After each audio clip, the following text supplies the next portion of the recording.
रिश्तो मीट एक conference room जिते छोकरे छोकरी के एक ॿिए सां मिलाइण लाइ या कची मिसरी जहिड़ा फंक्शन्स तव्हां करे सघो था, उहो भी बिल्कुल फ्री में। पोइ भले तव्हां रिश्तो.com में मेंबरशिप वरती हुजे या न।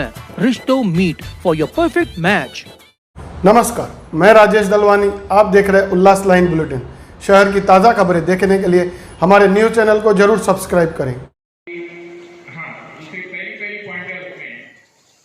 जब यहाँ पर हमारे किया गया था हमें बिल्डर की तरफ से कि आपको 24 घंटे पानी मिलेगा, और आज की पोजीशन ऐसे हो गई है 600 फ्लैट हमारे यहाँ पे हैं। प्रेस कॉन्फ्रेंस लेने का कारण यही है कि आज हम लोग यहाँ पर 5.5 बरस से रह रहे हैं, मगर बिल्डर हमारी सुविधाएं नहीं दे रहा है। उससे कई बार मीटिंग हुई है, एफआईआर दाखिल की है, उसका कोई नतीजा नहीं निकला। बाद में हम लोगों ने उनसे पर्सनल मीटिंग की जिसमें उन्होंने एग्री किया कि हम आपको सब करके दे रहे हैं। उसके बाद में पाटिल जी के साथ में, जिसमें गांधी जी ने हमको राइटिंग में लिख के दिया है कि मैं आपके सब काम करके देने को तैयार हूँ। जो हमारी मीटिंग हुई थी उनका मेल भी उन्होंने दिया हुआ कि हम सब आपको करके देने के लिए तैयार हैं। फिर भी करीबन एफआईआर दाखिल करके 2 बरस होने को है, 22 महीने हुए हैं, मगर अभी तक कोई कार्रवाई नहीं हो रही है। आपका इल्ज़ाम है कि सिंकिंग फंड के नाम पे जो पैसा निकाला गया था उसका भी अपहार हुआ है। अपहार हुआ है। क्या बताएं? जो हमसे इन्होंने सिंकिंग फंड लिया है उसका बिल्डर ने मिसयूज़ किया है, क्योंकि हमको जो बैलेंस शीट दी गई है उसमें कहीं भी उसका उल्लेख नहीं है। और दूसरी बात, कॉर्पस फंड का जो फंडा ये रहता है कि हम लोग जो कॉर्पस फंड भरते हैं वो उसको बिल्डर विड्रॉ नहीं कर सकता हमारी परमिशन के बगैर। फिर भी उन्होंने परमिशन के बगैर विड्रॉ किया। विड्रॉ करने की वजह से उनको ब्याज नहीं आ रहा है। ब्याज नहीं आने की वजह से हमारी जो कॉमन एमिनिटीज़ है वो ये नहीं हो रही है, मेंटेन नहीं हो रही है। सोसाइटी के लोगों को अभी क्या समस्याएं हैं? सोसाइटी के लोगों को बहुत सारी समस्याएं हैं, जैसे कि उन्होंने प्रॉमिस किया था कि हम आपको ये फैसिलिटीज़ देंगे, ये एमिनिटीज़ देंगे।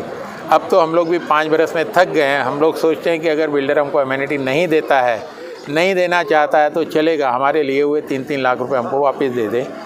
कॉर्पस फंड के नाम पे जो उसने ये सब मेंटेन करने के लिए पैसे लिए हैं, तो भी अगर मेंटेन नहीं कर सकता है तो वो फंड्स हमारे अकाउंट में ट्रांसफ़र कर दे। फेज़ 1 फेज़ 2 में हम लोग खुद ही उसको मेंटेन कर लेंगे। आपकी और क्या मांग है इसके अलावा? बस जो हमें फ्लैट बेचने के टाइम में जो उन्होंने हमको मतलब एग्री किया था कि हम लोग ये चीज़ आपको देंगे, हमको उतनी ही चीज़ें चाहिए, उससे बढ़ के एक भी चीज़ नहीं चाहिए। फिर अभी आपका अगला कदम क्या रहेगा? अगला कदम अभी देखते हैं। पहले तो आमरण उपोषण का है, उसके बाद में आपस में मीटिंग करेंगे। अगर नहीं हुआ तो लीगली हम लोग कुछ एक्शन लेंगे। रेरा में जाएंगे या अपना कंज्यूमर कोर्ट में जाएंगे। क्या क्या कमिटमेंट दिए थे आपको उस टाइम पे 5 साल पहले? 5 साल पहले तो सर मेरे पास सब ब्रोशर है, अगर आप चाहो तो मैं आपको ग्रुप में सब भेज सकता हूँ। उनकी ब्रोशर की कॉपीज़ है। 54-64 प्लस एमिनिटीज़ है जो आप यूट्यूब पे आज भी देख सकते हो। क्या क्या है क्या है वो? सर अभी थोड़े महत्वपूर्ण मुद्दे जरा बताइए। महत्वपूर्ण मुद्दे कैसे आपको कमिटमेंट किया था और जो चीज़ें नहीं दी है ऐसा बताइए। सर उन्होंने तो बहुत सारी चीज़ें की थी। जो आपको याद है वो बताइए ना। वो तो मैंने बताया ना, रेन हार्वेस्टिंग है, सोलर प्लांट है, पावर सोलर है। सबसे बड़ी जो फिर से स्टार्ट कीजिए कि बिल्डर ने आपको क्या क्या कमिटमेंट दिया था और जो पूरा नहीं किया। अच्छा, उन्होंने पहले तो पानी 24 घंटे का वादा किया था, पानी नहीं दिया है। गार्बेज डिस्पोजिशन सिस्टम जो कि अनिवार्य होता है किसी भी बिल्डिंग को ओसीसीसी मिलने से पहले, कारपोरेशन का या म्यूनसिपैलिटी का काम है कि वो कंफर्म करेंगे। अगर वहाँ पे वो लगा होगा तो उनको ओसीसीसी देते हैं, नहीं तो नहीं देते हैं। हमारे यहाँ पे आज हमको 7.5 बरस रहते हुए हो गए, मगर आज तक हमको नहीं मिला है। इसके बाद में हाउस टैक्स का जो मैंने आपको बताया कि हम लोग रहने 2016 से आए हैं, मगर आज हमसे म्यूनसिपैलिटी 2015 से टैक्स मांग रही है।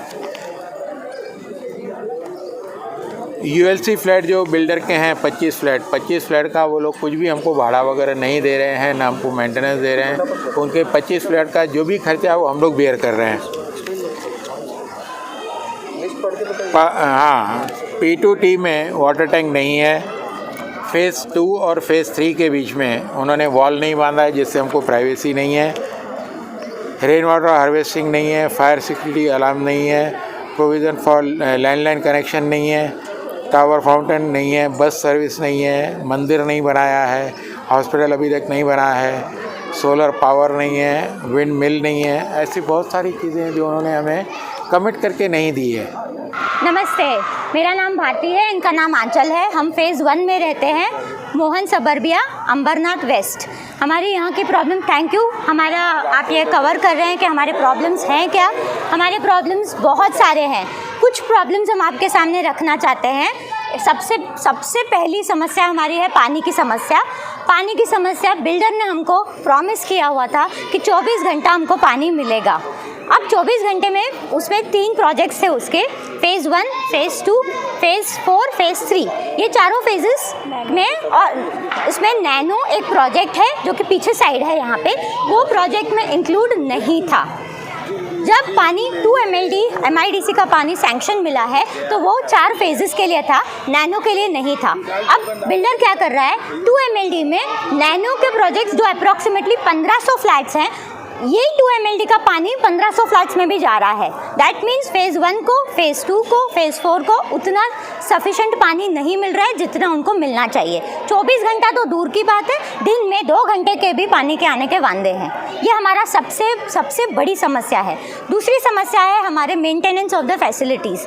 ये प्रोजेक्ट हमको दिखाया गया था कि ये बच्चों के लिए गार्डन, क्रिकेट खेलने के लिए नेट, क्लब हाउस, सब कुछ, लेकिन वो सब कुछ अब उसकी व्यवस्था बिल्कुल ही बेकार है कि ये यूज़ करने जैसे नहीं है। इन्होंने अब सब कैप्चर किया है, गार्डन की हालत कैसी है, बच्चे स्लाइडिंग टूटी हुई है, इतना बड़ा रिस्क है। आखिर हम सब लोगों ने बोल के ये रोप लगाई है सो दैट एटलीस्ट वो बच्चा आए ऊपर, एटलीस्ट वो रोप देख के वापस चला जाए और उसको हर्ट ना हो। अब आप बोलेंगे ये फेज़ 1 की सोसाइटी बन चुकी है, लेकिन इसकी जिम्मेदारी अभी भी बिल्डर पे है। क्यों? क्योंकि यहाँ तो बिल्डर मेंटेन करेगा, यहाँ जो हमारा कॉर्पस फंड वो है जो हमने फ्लैट लेने के टाइम पे 3-3 लाख एक फ्लैट ने जमा करके एक कॉर्पस फंड बनाया है। वो कॉर्पस फंड में से कितने पैसे यूटिलाइज किए हैं बिल्डर ने, उसका अता पता नहीं है। कितने पैसे यूटिलाइज हुए हैं, करना भी है, क्योंकि ये तो सही काम है। कॉर्पस फंड में से अगर गार्डन बनवाना है तो वो भी नहीं किया है। वहाँ की फेंसिंग, जो बच्चे खेलते हैं क्रिकेट, वहाँ की फेंसिंग पूरी टूटी हुई है। इतना रिस्की है कि बच्चे अगर बाहर खेलने और बॉल लेने जाएं तो उनके नेट जो है उनकी आँख में लग सकता है, हाथ में लग सकता है, सेप्टिक भी हो सकता है, इतना ज़्यादा इश्यू। सेकेंड, थर्ड, सिक्योरिटी का। हमारे कॉम्प्लेक्स की सिक्योरिटी तो जाने दो, वो हम कमेटी के हाथ में है, फेज़ 2 की भी कमेटी के हाथ है। फेज़ 2, फेज़ 1, फेज़ 3, फेज़ 4, इसके बीच में जो ये रोड दिए हुए हैं, जो इंफ्रास्ट्रक्चर दिया हुआ है, बहुत अच्छा किया है। इंफ्रास्ट्रक्चर है, रोड है, जिसको प्रॉब्लम क्या है, एक्सेस दिया गया है आउटसाइडर्स को भी। दैट मीन्स कोई भी रात को 1 बजे, 2 बजे, दोपहर के 1 बजे कोई भी वो रोड को एक्सेस करके एक जगह से दूसरे जगह जा सकता है। शाम को कितने सारे लड़के बाइक लेके, वो गैलेक्सी जो हमारा यहाँ पे कॉमन बिल्डिंग दिया हुआ है जहाँ पे सब शॉप्स हैं, वहाँ आके खड़े रहते हैं, पीछे लोग वॉक करते हैं। 2-3 चेन स्नैचिंग के भी केसेस हुए हैं। तो इसकी सिक्योरिटी की जिम्मेदारी किसकी हुई? क्योंकि ये रोड बीच में, कॉम्प्लेक्स के बीच में है, इसकी पूरी जिम्मेदारी बिल्डर की सिक्योरिटी की जिम्मेदारी बनती है। ये हुआ हमारा सिक्योरिटी का। चौथा हमारा प्रॉब्लम है कचरे का। सूखा कचरा, गीला कचरा हम लोग अलग तो करते हैं, इतनी सारे एफर्ट्स तो डाल दिए, लेकिन उसको डिस्पोजल करने के लिए इतने बड़े जो फ्लैट्स हैं, 600 फ्लैट्स तो सिर्फ फेज़ 1 में हैं, इतने ही अप्रॉक्सीमेटली 600 से 700 फ्लैट्स फेज़ 2 में हैं। फेज़ 4 अलग है, टावर अलग है, नैनो अलग है। इतने बड़े प्रोजेक्ट में डिस्पोजल, वेस्ट डिस्पोजल सिस्टम बिल्कुल नहीं है।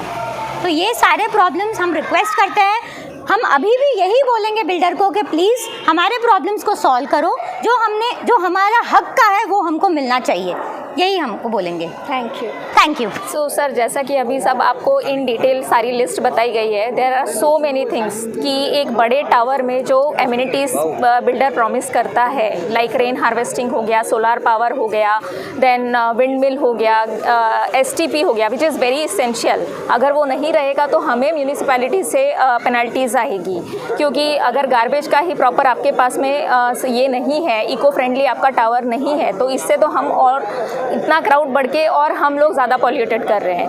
एंड ये सारी चीज़ों के अलावा जो सबसे इम्पॉर्टेंट बेसिक थिंग है दैट इज़ 24 आवर्स का वाटर फैसिलिटी, जो हम लोगों को प्रॉमिस किया गया, लेकिन अभी हमको हार्डली 1 आवर पानी मिलता है।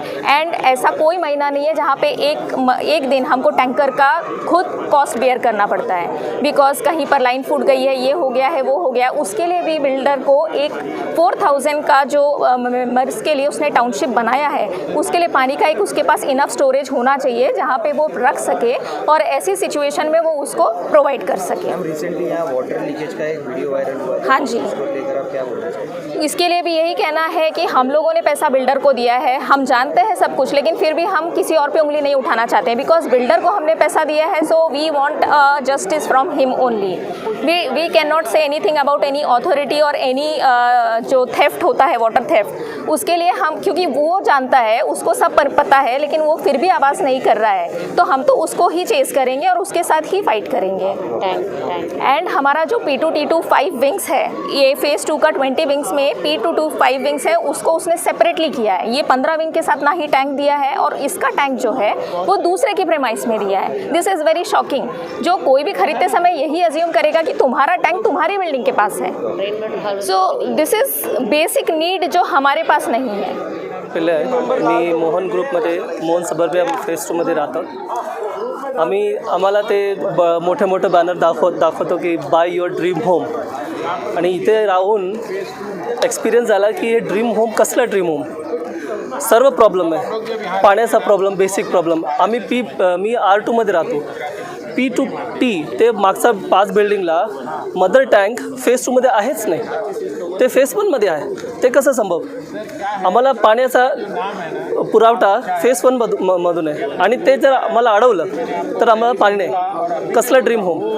मग तो गार्बेज डिस्पोजल सिस्टम 2 वेळा असं झालं की AMC बोललं की आम्ही घेणार नाही तुमचा कचरा, कसला ड्रीम होम?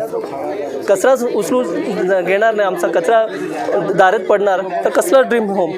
मग आपल्याला ते क्लब हाऊस, आम्ही महाग पूर्ण अंबरनाथमध्ये फ्लॅट जर 1 BHK परचेस करायला जातो तर आपल्याला 25 लाख मॅक्सिमम द्यावं लागतं।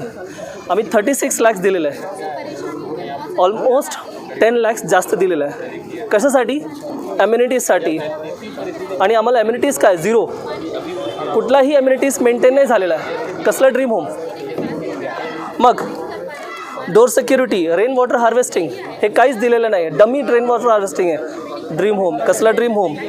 मग सिक्युरिटी अलार्म ते नाही आहे, हॉस्पिटल कन्स्ट्रक्शन, आम्ही जर फ्लॅट घ्यायला गेलो होतो तर बोलला 6 फ्लोअरचं हॉस्पिटल असणार, 5 वर्ष झालं अजून पण हॉस्पिटल नाही आहे। तुमची काय मागणी असणार? माझा मागणी आहे की मिनिमम रिक्वायरमेंट जे आम्हाला पाहिजे, जे तुम्ही कमिटमेंट केलेलं आहे राहायला ड्रीम होमसाठी, ॲटलिस्ट ते आम्हाला कंप्लीट करून द्या। पूर्ण नाही झालं तर तुम्ही काय करणार पुढे? तर आम्ही सगळे मिटून मीटिंग करून आम्ही बघू क्या नेक्स्ट कार्यक्रम काय करू शकतो। उल्लास लाइन बुलेटिन को सब्सक्राइब करें, बेल आइकॉन दबाएं और देखिए उल्लास लाइन बुलेटिन की न्यूज़ सबसे पहले आपके मोबाइल पर।